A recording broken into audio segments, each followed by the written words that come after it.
Darlene Hunter has spent most of her life breaking barriers. I got hurt when I was 4 years old.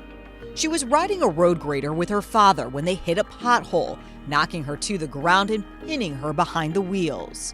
Part of her spine was crushed. She would never walk again. When I first got hurt, my mom looked at the corner where my new wheelchair was and said, "This is what you're going to use every day," and that was pretty much the end of the conversation. My parents had the expectations that I was going to do everything an able-bodied kid was going to do. That passion to adapt spawned a decorated career in sports. Hunter helped Team USA's wheelchair basketball team win the 2016 Summer Paralympics in Rio de Janeiro.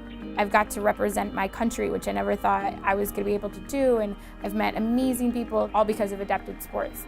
And now she and the physical medicine and rehabilitation team at UT Southwestern Medical Center are inspiring others who have mobility, cognitive, and visual impairments. You have to be comfortable feeling uncomfortable.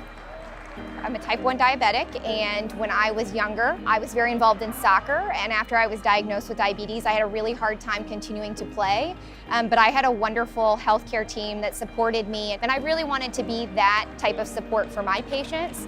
Dr. Lindsay Ramey is an assistant professor who specializes in non-operative sports medicine.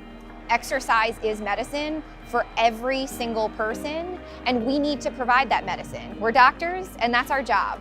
She, Hunter, and more than 24 other organizations in the Dallas-Fort Worth area recently hosted the inaugural UT Southwestern Adaptive Sports Expo on the UT Arlington campus. I would say the most cited barrier to adaptive sports participation is lack of awareness or access.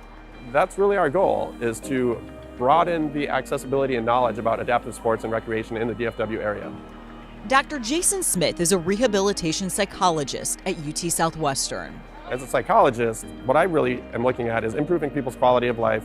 I don't give pills, I help guide people to these things. Research shows sports and physical activity have multiple physical and mental health benefits. Nearly 40% of adults with a disability in the U.S. are obese, compared with a quarter of non-disabled Americans, according to 2014 statistics from the CDC. We know that it can help with things like weight management, but it can also help maintain muscle mass. It can help prevent wounds. It can help with stress management and anxiety.